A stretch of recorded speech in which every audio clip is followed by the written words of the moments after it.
E cá entre nós, eu não gosto muito desse termo subemprego porque eu acho que todo trabalho é digno e tem a sua importância. E assim como muitos outros brasileiros, eu também tinha esse apego a cargo e eu também tinha esse receio de deixar minha carreira para tentar algo simples. Porém, hoje em dia eu vejo que isso depende muito mais das prioridades que você tem na sua vida. Eu, por exemplo, amava a minha profissão e ainda amo e já estava trabalhando na minha área no Brasil. Porém, eu não era tão bem remunerada assim e me faltava muita coisa, eu sentia que muita coisa não se encaixava. Eu não me sentia segura, não tinha um salário bom, passei por algumas dificuldades, assim como muitos outros brasileiros, então eu resolvi tentar algo novo e isso me fez ter um poder de compra que eu nunca tive no Brasil.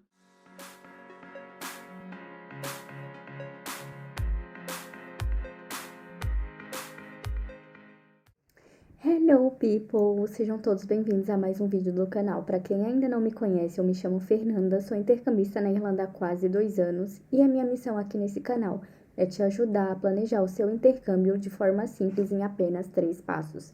Então, se você está planejando fazer o seu intercâmbio e não sabe por onde começar, assista esse vídeo até o final.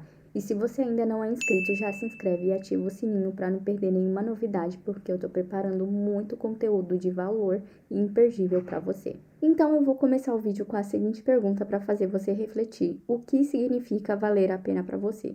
Eu digo isso porque muita gente confunde só com o fato de ganhar ou perder dinheiro, e valer a pena inclui experiências, trabalho, amadurecimento e tudo que você pode usar como grande valia no futuro.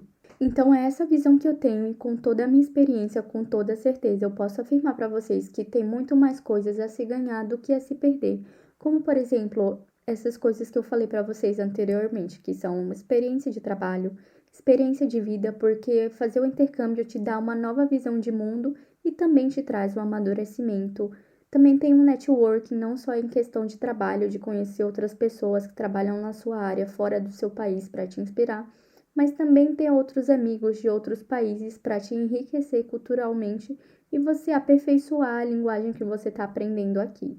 E essas coisas são coisas assim que podem ser básicas talvez para algumas pessoas, mas são importantíssimas, principalmente se você quer aperfeiçoar o seu currículo quando você voltar para o Brasil ou se você quer começar uma nova carreira em outro país. Eu lembro que no meu primeiro mês aqui, a minha vontade já era de ir embora por causa da saudade e da adaptação, porém, isso são coisas que só o tempo pode resolver. E assim como muitos brasileiros, eu tinha aquela dúvida: será que eu joguei o meu dinheiro fora? Mas, gente, eu não tinha nem vivido 1% das coisas que eu precisava viver aqui. E como eu falei para vocês, só o tempo pode estabilizar as coisas. É claro que de primeira a gente não vai ter a melhor acomodação, o melhor trabalho, o melhor desempenho, muitas amizades, porque o começo é sempre mais difícil, porém a gente tem que ser realista que as coisas se estabilizam com o tempo. Então, no começo, realmente dá aquela vontade de desistir, aquele desespero de será que valeu a pena ter vindo para cá? Porém, só o tempo estabiliza algumas coisas. O importante é que você continue a sua jornada e mantenha o seu foco. Então, fiquem cientes de que, assim como existem muitas oportunidades, também existem as dificuldades, mas você precisa escolher entre ser aquele imigrante que só reclama e não muda nada, ou ser aquele imigrante que está sempre correndo atrás de melhorar o inglês, de novas oportunidades, de fazer novas amizades e networking e que também sabe aproveitar o processo. Porque vai por mim, vou dar um conselho de amiga para vocês, que independente da escolha que a gente faça, nós que fazemos as coisas valerem a pena. Então você escolhe se você vai reclamar e não vai mudar nada, ou se você vai correr atrás, aprender e fazer aquilo valer a pena do seu jeito. Então qualquer escolha que você faça, com planejamento, com inteligência e com muito cuidado, não tem chance de não ter valido a pena. Eu, por exemplo, quando eu cheguei aqui, eu cheguei com meu visto de estudante, que é o visto que eu uso até hoje, e tem algumas limitações que eu vou contar para vocês quais são. Mas eu sinto que se amanhã eu resolvesse voltar para o Brasil, eu já teria uma bagagem enorme de conhecimento, de experiências que iriam me agregar muito e iriam me ajudar a alcançar as oportunidades que eu quero e oportunidades melhores com salários maiores. Como, por exemplo, o fato de eu ter viajado, o fato de eu ter conhecido pessoas de outros países, o fato de eu ter trabalhado em outro país, mesmo que não seja na minha área, mas só o fato de ter lidado com o inglês diariamente, as pessoas já vão entender que você consegue resolver problemas em outra língua. Então, essas experiências são válidas e mais do que o suficiente para quem está planejando fazer intercâmbio para alavancar o currículo. Inclusive, você sabia que, de acordo com o site bravatraining.com, as pessoas que falam inglês ganham 70% a mais do que as pessoas que não têm esse conhecimento? Então, você já se imaginou voltando para o Brasil, conseguindo o cargo que você quer e ganhando 70% a mais do que as outras pessoas? Então, pensa bem em tudo que você pode ganhar com toda essa experiência. A visão que eu tenho sobre as pessoas que falam inglês com fluência e o mercado multinacional é que as pessoas que não falam tão bem assim, ou as pessoas que têm zero inglês, confiam muito em funções e informações. As pessoas que falam com fluência, por exemplo. Eu falo isso porque o meu marido, ele trabalhou em uma multinacional antes da gente fazer intercâmbio.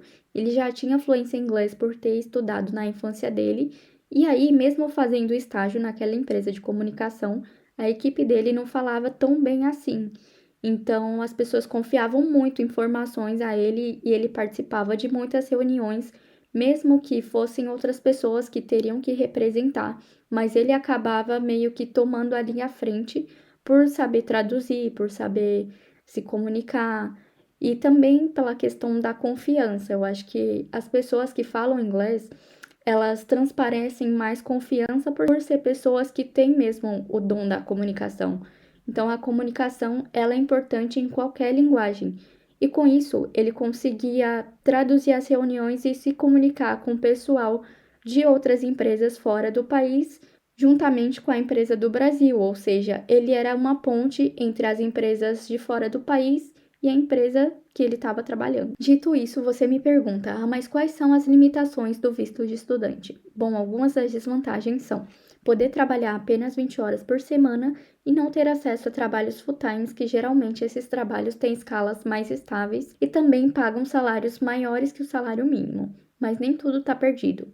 Tem pessoas que conseguem 2 empregos, optam por isso, por sobrevivência e também pelo objetivo de fazer dinheiro. E também tem lugares que precisam de tanta mão de obra que eles optam por dar hora extras aos funcionários, mesmo ao meio período, porque eles precisam muito. E geralmente essas áreas são bares, restaurantes e hotelarias. E lembrando também que todos os estudantes podem trabalhar até 40 horas em alguns períodos, que são junho, julho, agosto, setembro, e também em época de Natal, de 15 a dezembro a 15 de janeiro. Uma coisa que você precisa ter em mente é que sim, é possível entrar no mercado corporativo, porém isso demanda um bom tempo e também um bom networking.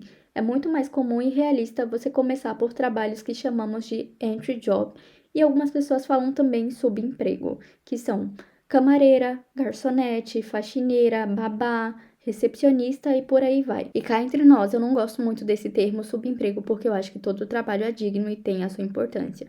E assim como muitos outros brasileiros, eu também tinha esse apego a cargo e eu também tinha esse receio de deixar a minha carreira para tentar algo simples. Porém, hoje em dia eu vejo que isso depende muito mais das prioridades que você tem na sua vida. Eu, por exemplo, amava a minha profissão e ainda amo e já estava trabalhando na minha área no Brasil. Porém, eu não era tão bem remunerada assim e me faltava muita coisa. Eu sentia que muita coisa não se encaixava. Eu não me sentia segura, não tinha um salário bom, passei por algumas dificuldades, assim como muitos outros brasileiros.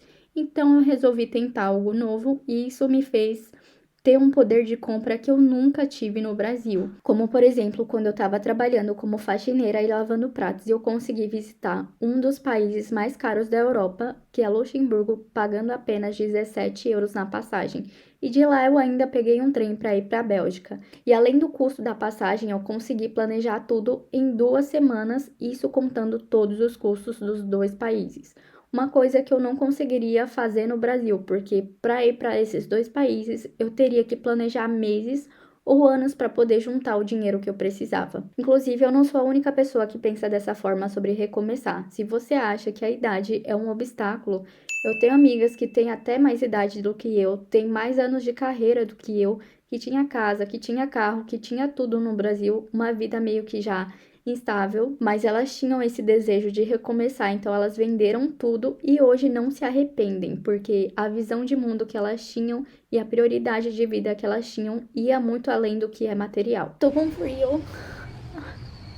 Ainda falando sobre as limitações dos estudantes, eles não têm acesso a trabalhos full-time exatamente por exigirem cargas completas e o estudante ele passa a maior parte do tempo dele em sala de aula. Mas em contrapartida, existem trabalhos que a gente chama de critical skills, que são habilidades cruciais. E essas áreas podem até dar visto de trabalho, em que você vai poder ter a sua carga completa e horários mais estáveis.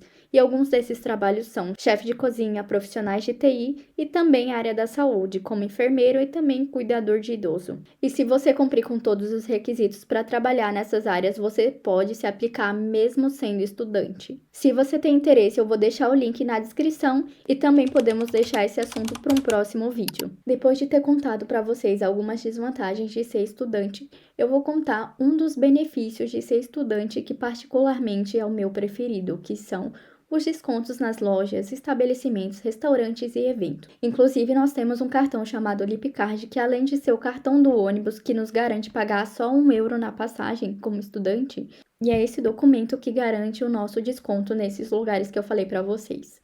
É um dos principais e importantes documentos que você precisa fazer assim que chegar.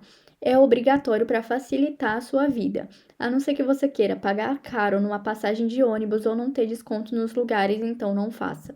E a terceira coisa que eu fiz foi comparar os preços das escolas e o método de ensino e também coloquei na balança quais eram as piores escolas de acordo com os meus critérios e também as melhores escolas.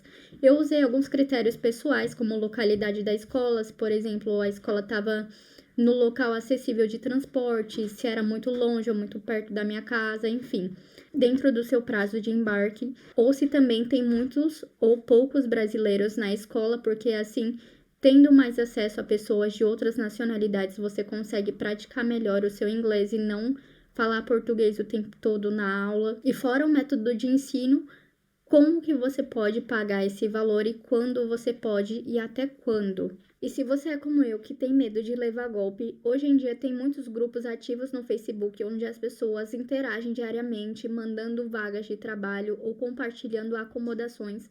Você pode entrar nesses grupos e perguntar para outras pessoas que já moram na Irlanda como que funcionam as escolas, quais são as melhores escolas, quais são as mais baratas, enfim, esclarecer todas as dúvidas e principalmente saber se essas escolas são de confiança. E depois que eu fiz todos esses passos, que são pesquisar com cautela, escolher a escola de acordo com os meus critérios pessoais, orçar e negociar com a escola, finalmente eu fechei. Lembrando que a maioria das escolas oferecem valores promocionais para os estudantes e que estudar à tarde é em torno de 200 a 300 euros mais barato que estudar de manhã. Inclusive, eu paguei o valor de 1.500 euros para estudar à tarde, já com o valor do meu seguro-saúde incluso e o valor do teste final que todo mundo tem que fazer no final do curso. Lembrando também que o seguro-saúde é obrigatório e já é oferecido por muitas escolas.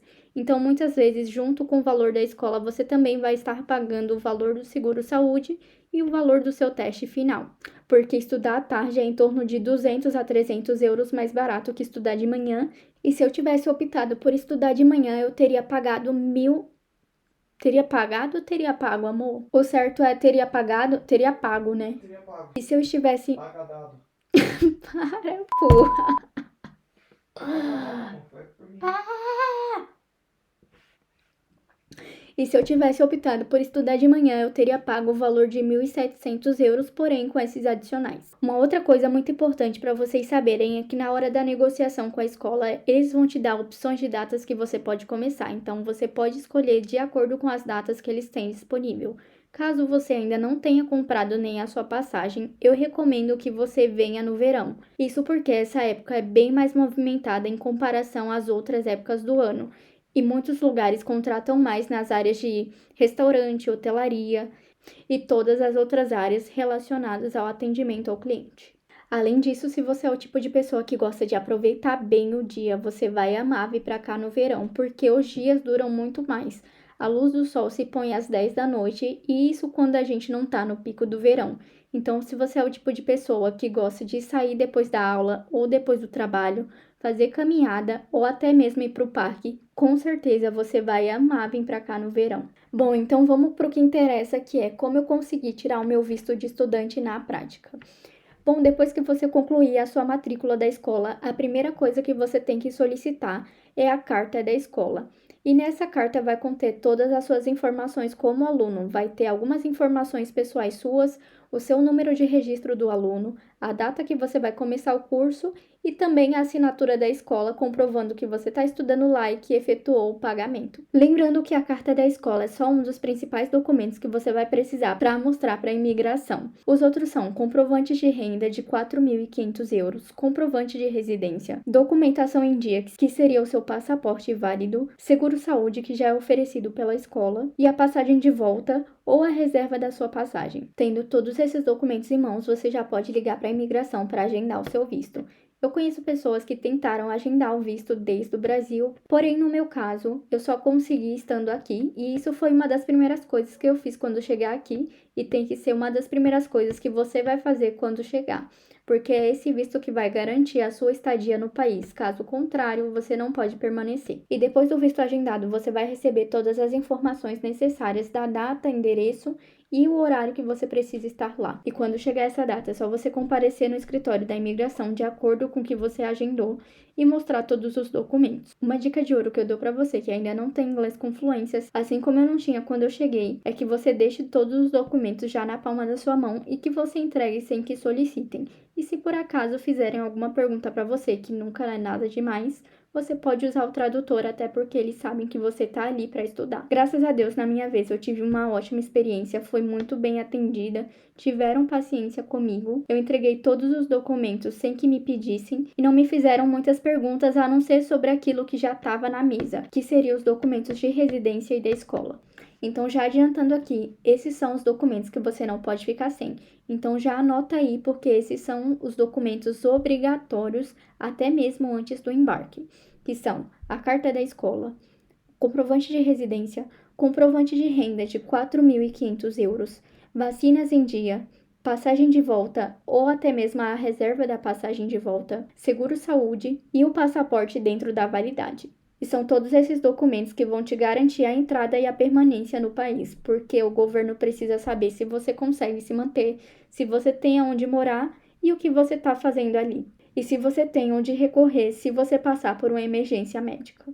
Não se esqueça que após o embarque, as duas primeiras coisas que você precisa fazer obrigatoriamente é o seu visto de estudante, mais conhecido também como IRP, que seria Irish Residence Permit, ou seja, a permissão de residência aqui no país, o que vai te garantir passar todos esses meses aqui como estudante, e também o seu Lipcard, que vai te garantir desconto no transporte e em alguns estabelecimentos. Eu falei tão bem e não estava gravando. Que ódio! Existem outros documentos pós-embarque obrigatórios que vocês precisam fazer, mas isso pode ser um assunto para o próximo vídeo, até porque eu estou preparando muito conteúdo de valor e imperdível para você. Então, se você chegou até aqui, já deixa o seu like, que é muito importante para o meu trabalho, e também comenta abaixo as suas dúvidas, até porque eu estou aqui para te ajudar e para simplificar o seu intercâmbio. Então, se você é uma pessoa que está planejando fazer intercâmbio e não sabe por onde começar, já se inscreve nesse canal, ativa o sininho para não perder nada, porque a minha missão aqui é te ajudar a planejar um intercâmbio de forma simples e em apenas 3 passos. Eu estou preparando muitas novidades para vocês e é por isso que eu preciso que vocês ativem o sininho, porque eu não quero que ninguém perca nada. E quanto ao inglês, na hora de solicitar os documentos, se você não é fluente, não se apavore. Você pode usar o tradutor se você achar necessário, ou também deixar os documentos na palma da mão, assim como eu expliquei para vocês anteriormente. Se puderem, eu aconselho a vocês que, mesmo com o tradutor, se preparem um pouco mais antes de sair do Brasil. Hoje em dia existem muitas formas de estudar inglês, principalmente para quem não tem tempo e dinheiro, assim como eu não tinha antes de sair do Brasil. Hoje em dia existe, por exemplo, o ChatGPT, que tem vários comandos específicos nos quais você pode fazer com que ele te explique as palavras em inglês, treine conversação e também e principalmente a sua pronúncia. Um aplicativo que eu gosto muito e uso diariamente é o Duolingo, porque tem lições rápidas que se encaixam no meu dia e ele ensina desde o zero e ele te treina em todas as áreas, tanto na escrita quanto na tradução, quanto na fala e o listening, que seria a audição. Mas para aprender de verdade, eu acho mais interessante você ouvir podcasts ou assistir filme em inglês sem legenda e depois com legenda, e também participar de conversações ou até mesmo conversar em inglês com pessoas que fazem parte do seu ciclo, mesmo que aquelas pessoas não te respondam, mas que você fale com elas se elas tiverem algum interesse em te ouvir e te ajudar. Uma outra coisa que me ajuda bastante até hoje é seguir nas redes sociais professores de inglês. Tem 2 professores que eu gosto muito em particular, que é a Teacher Gabriela e o Teacher David Medeiros, porque eles ensinam inglês de uma forma divertida, usando memes, usando situações cotidianas e que são engraçadas e também traduzindo músicas. E eu particularmente aprendo muito mais quando eu tô me divertindo, quando eu não tô me colocando pressão para entender aquilo. Inclusive, sempre que eu não estudo para uma prova, quando eu não tô nem aí pro resultado, é aí onde eu consigo tirar as melhores notas. Eu juro para vocês que isso sempre acontece. Quando eu não tô nem aí, eu sempre tiro os melhores resultados, porque eu aprendo muito melhor me divertindo sem colocar pressão do que quando eu me cobro muito por resultados. Inclusive tem um site que eu vou deixar o link na descrição, chamada New York Games, onde você pode se divertir aprendendo. Ou seja, tem vários jogos tradicionais como caça-palavras, cruzadinhas, onde você aprende um novo vocabulário e se diverte. Eu geralmente jogo quase toda noite quando eu quero relaxar e também estudar um pouquinho de inglês e me divertir.